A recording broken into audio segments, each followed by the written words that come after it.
Hey guys, it's Trisha. I'm here to kit up this super cute little thing. It's a 30 by 30. I don't really know how well this is going to turn out, but looking at the viewfinder, I have pretty good hopes that it'll turn out well enough for such a tiny little project. So anyways, as we normally do, we'll do drills first and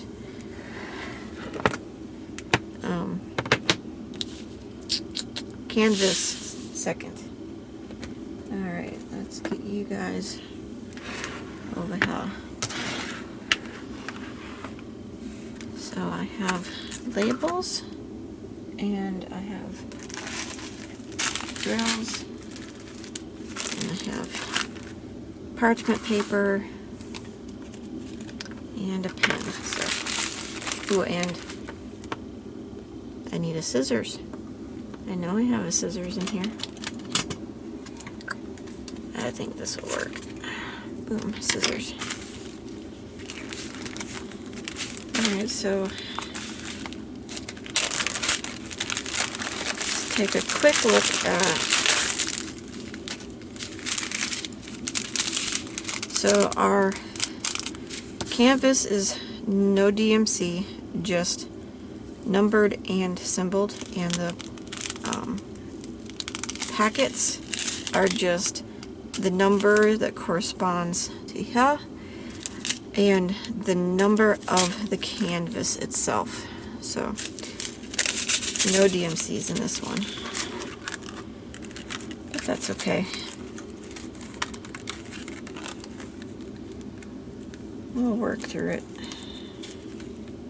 Alright, so here's all of my, I'll quickly remind you, I'm using removable Avery labels, and there's the number, and I cut them in half, like so, to use on these little guys. So let's just get to it. Alright, as I like to do, I like to put the number that is sequential small in the upper corner. 4, and that one's missing. And then I like to put what the symbol is. If I had DMC code, I would write it tiny down here, but the symbol always goes larger in the center area. And these labels fit on here, so I think when I have DMC, I use the full label, because this does get kind of crowded. But without DMC numbers, these will work just fine. And I conserve my labels. So J, C, H, and R. Right, so let's pull these out of here. I always open them because apparently I put them all in backwards.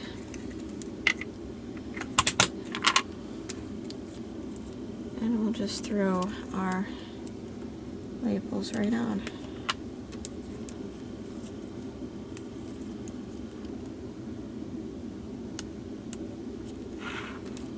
So I really think I'm gonna have fun doing this one, although I just might have to. I'll get my readers on and I'll take a look at the canvas when we get around to prepping the canvas to determine if I'm going to need to drag my light pad into work or not. So there's another 4-pack that'll work. So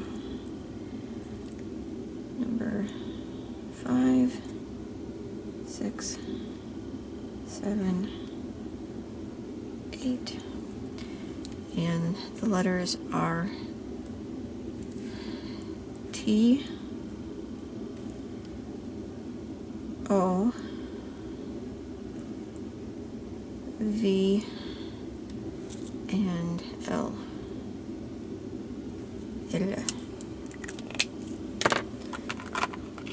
Let's just turn these around because I'm relatively certain that's their orientation.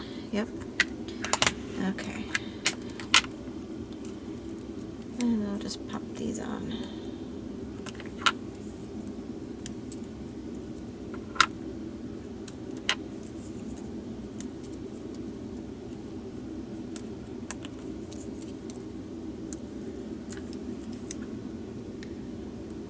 I don't know about you guys, but I go through phases, but when I start feeling a diamond painting mood coming on,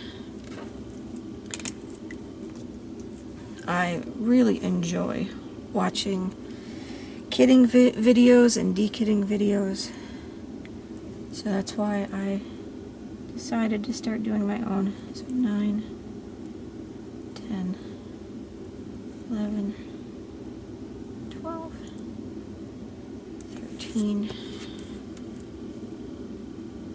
14, 15, 16, 17, 18.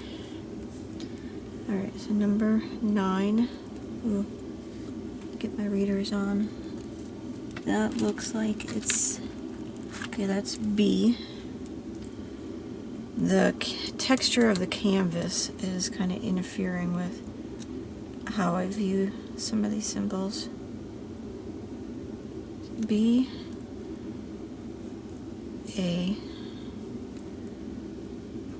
F, F and U are right after each other, so FU, yep, so P,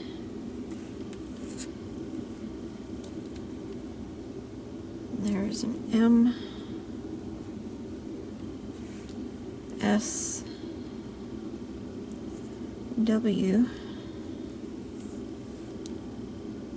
E, and number 18 is G.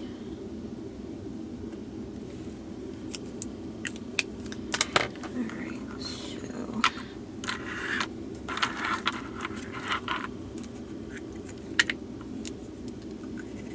oh, some of them are front and one of them was backwards.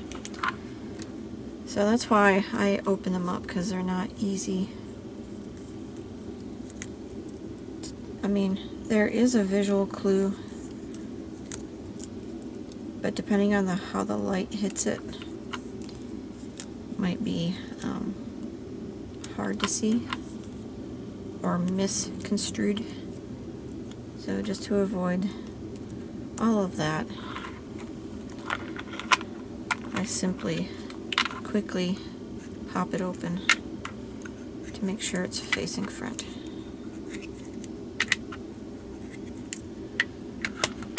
Alright, so now, good. If you're doing phonetic letters, this will be Papa, Mike, Sierra, and Whiskey.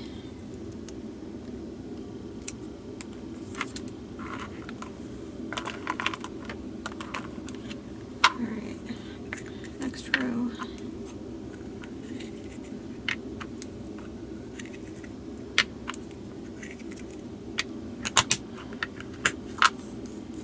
Then we have Echo and Golf.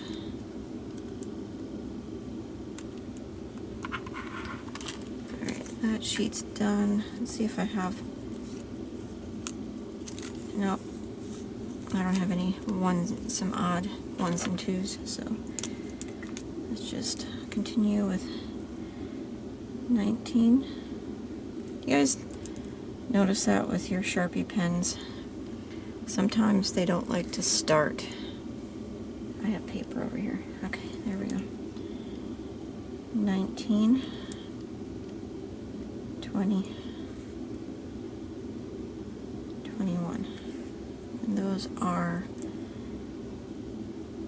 N, K, and D. Let's grab that one. And so we have November, kilo,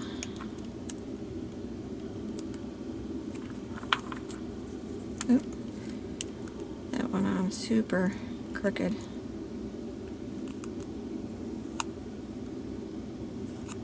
And my OCD can handle only so much. Alright, so now we have delta. It's the last one.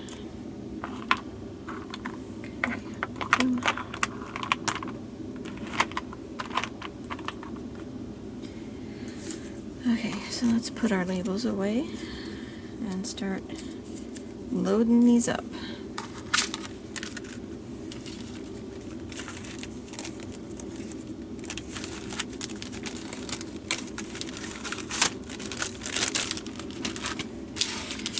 Alright, so number 1. And I know I have a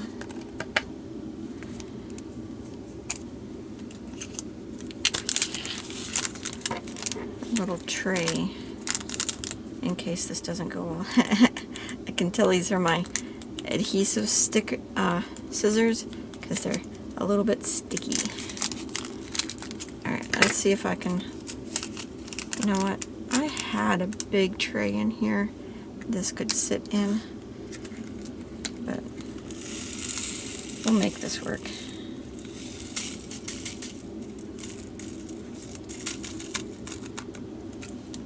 There's one more.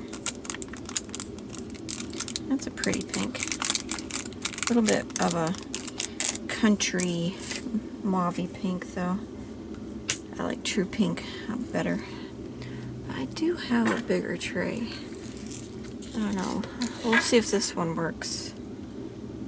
No, I don't think so. I think it's a little got too much to it for this task. Alright, so number 2. My guess is this is the 310. But let's get it.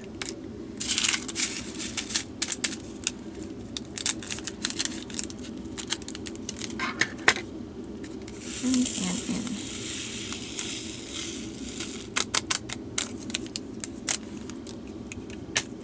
Done.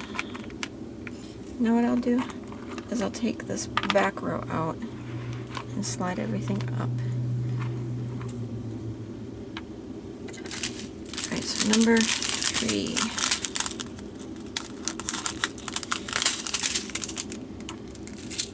Put you up here.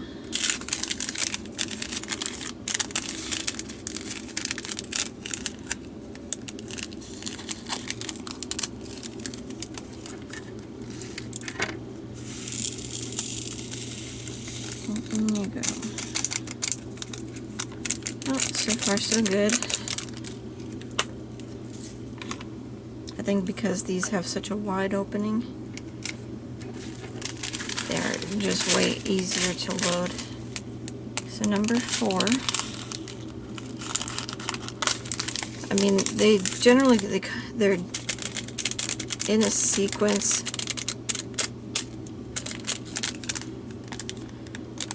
In the chain, but I'm always double checking just in case. You know there's going to be that one time where the company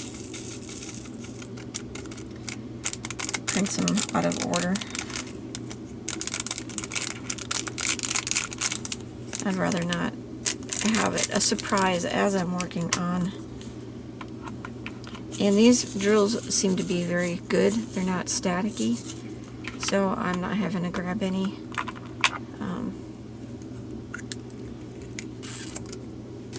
dryer sheet squares for them, but we'll see if that continues. So this is number 5.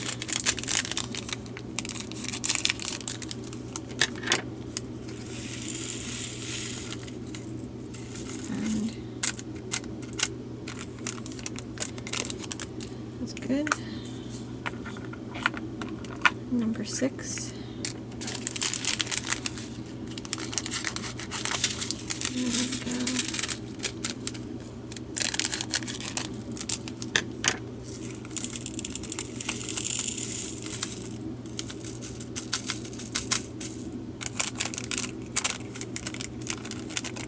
You can see, well, thought I could see one in there, but it's just the little silver printing is got a blemish right there.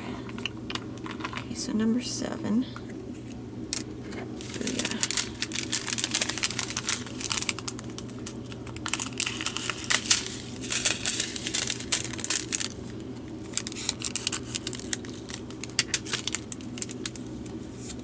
All right. There you go. That's good. Number 8.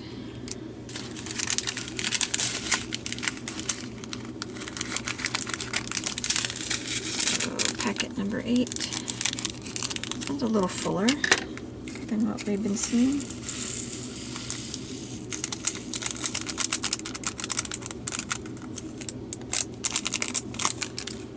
Good. Number 9. Lots of neutral colors in this one.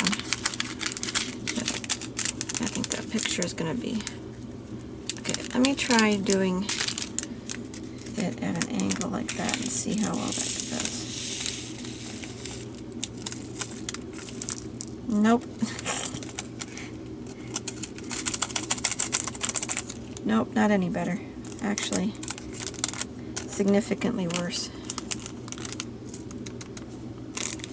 Alright, so at least the tray caught most of them. Alright, so number 10.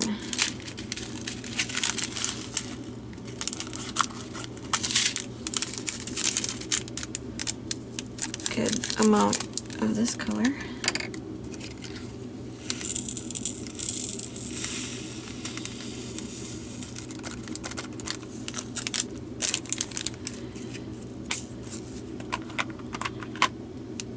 Number 11 is another, I'm guessing wood color, very neutral.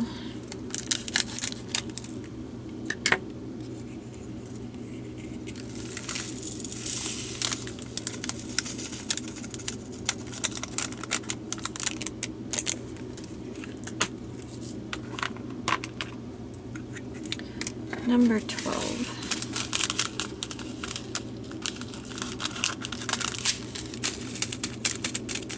Tiny bit. Alright, so I don't know if you notice, but you know, I'm holding this open, you know, with one finger, and I got this finger right here. So what I do is when I start pouring, I put this finger at the top. I know you can't see that very well. I put it at the top so that if any drills want to slide down from the top, they kind of bump against my finger and will go in instead of out. And this one has a couple stragglers. There we go. Alright, so number 13. Pretty peach color.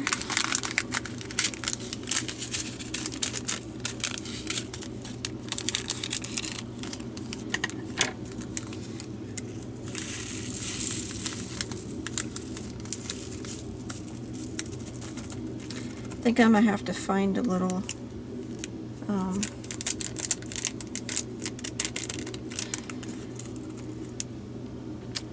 container, just a little bin to put those in for next time. Okay, I got stragglers, and there's one that's okay. I was starting to think that maybe he got caught in the crimped part, but nope. He was just stubborn. Okay, number 14.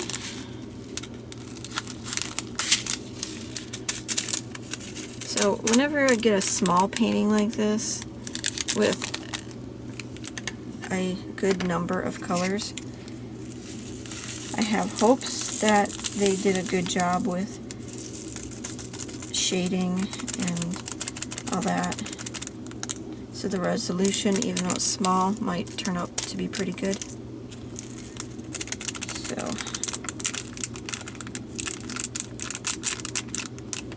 alright, that is all of that pretty blue color. Number 15. Again, I look on the bag to make sure that the number is the same.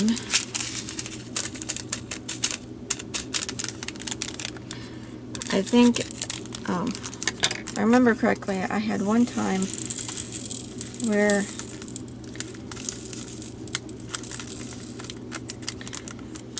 there were strings of, strings of the packets, but they had one string end, and so then they had a second string. Well, there was a packet of a color at the end of one string and a second packet of that color on the beginning of the next string. So if I hadn't been checking numbers, I would have thought that it was incrementing, and when it wasn't. Alright, so 16 is the right number. And here we go. All good.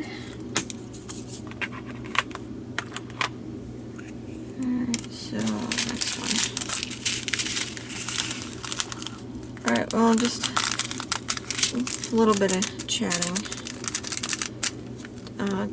This morning we got up really early and drove my mother-in-law and her boyfriend down to the airport because they're going to Pennsylvania so that her brother, or okay, so trying to think of the right words. My brother-in-law, so my husband's brother and his wife can meet her boyfriend. So I'm not sure if they're going to get married or not, but they have moved in together. So good enough for me. So I'm happy that she found somebody, and I am thrilled to have my house back.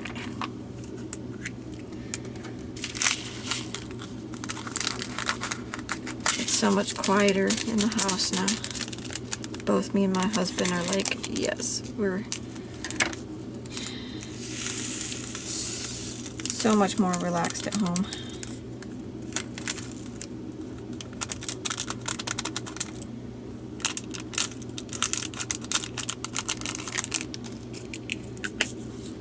Alright, so number 20.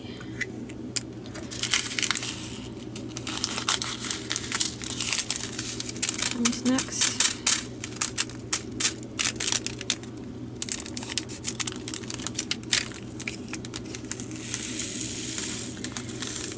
So I'm noticing they're not staticky at all. I think when they get stuck like that, it's because the bag gets thinner towards the crimp and they get stuck sideways. So little tap, that's all it takes. So last one.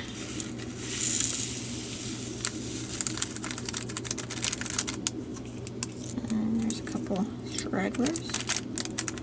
There we go. All done. Let's put the extras back in. And then, let's get my labels out again, because as I like to do, I will put a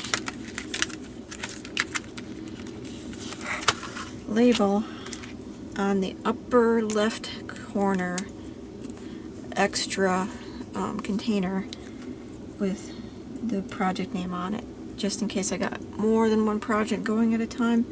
It's super easy for me to figure out what it is. So this one is,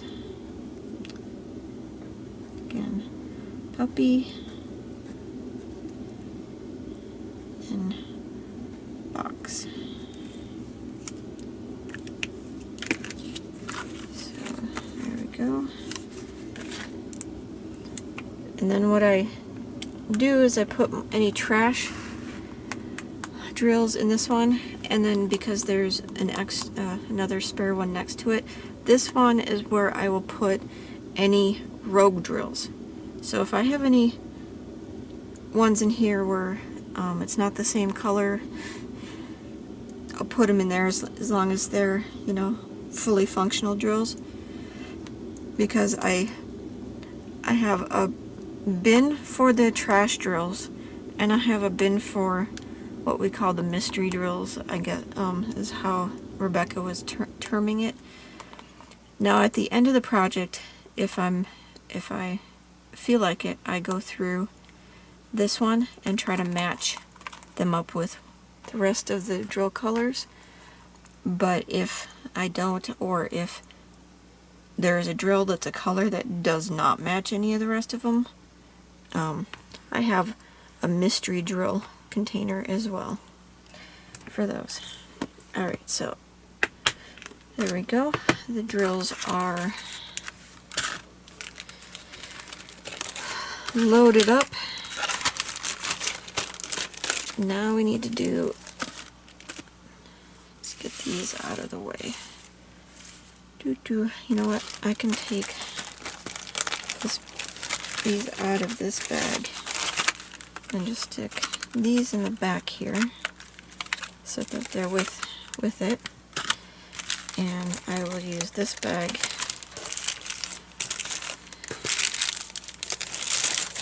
to corral all the trash.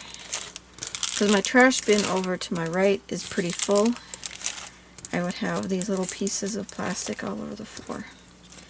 And I don't want that, so we'll just take care of it now, like so. Alright. Now, there we go. So, as I like to do,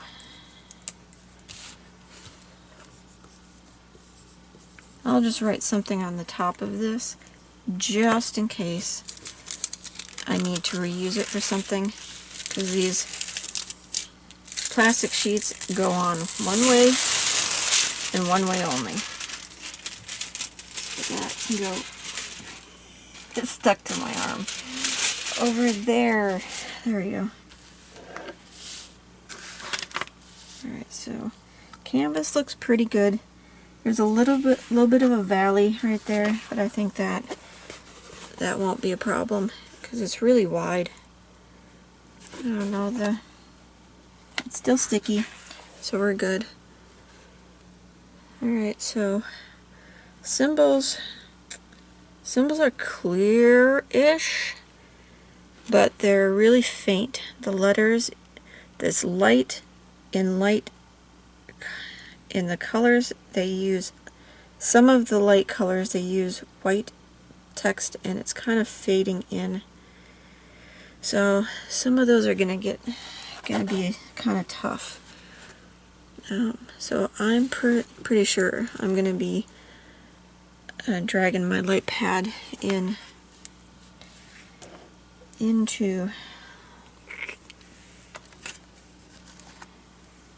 work. Okay, so I have some washi tape here. Now I want to look at how wide my adhesive overlap is, and it's not very wide. So I think this washi tape will do just fine. So I have 3 different widths, so I can tailor to the project a little bit more. Not worry so much about matching the theme of the project, since these are temporary. They're just so I'm not getting stuck on that overlap all the time.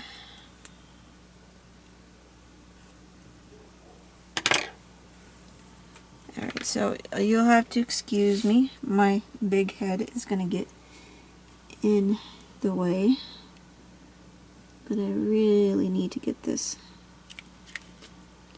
on there good and straight, or straight as I can.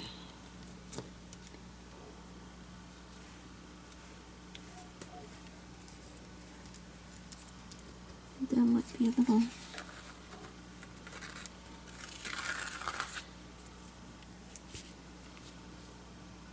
bit too much. So I'm trying to get it right up to that line.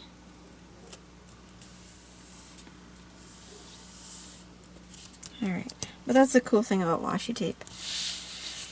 Whenever you need to, you can always reposition it. Alright, let's make sure I got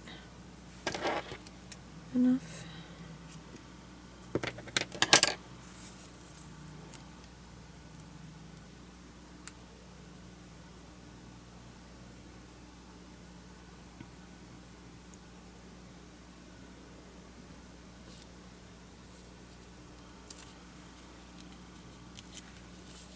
What I'm noticing is I can get it lined up on the 2 sides, but the middle wants to be just a little bit too far in. So I find if I stick these down and then I scooch this my way, that fraction of an inch before I push it down, it works.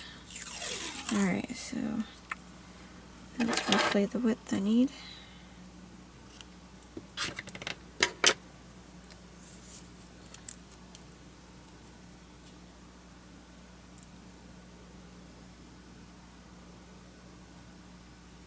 And now this one's a little bit the other way.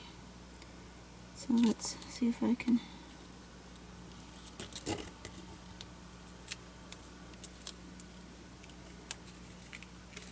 scooch it in the center one and scoot, and this side is going to prove to be just a little bit of a pain in the butt. So we're just going to have to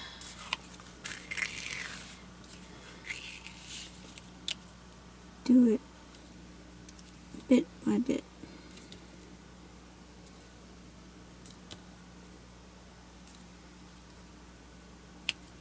So for those of you who have never used washi tape before, I'm holding it up with one on one side and pressing it down in increments from the other side. There we go. One side left. And there's about the right amount. Come on. There we go.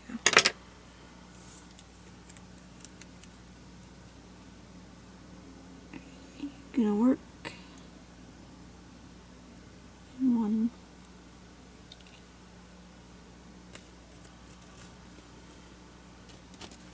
I think that's it. Okay, so now it's time to add my double-sided silicone parchment sheets. Got them off of Amazon. And because I work I work here across. I'm going to put them on with it upside down. Well, let's take a quick look at spacing first. So, I'm just going to pull out a bunch.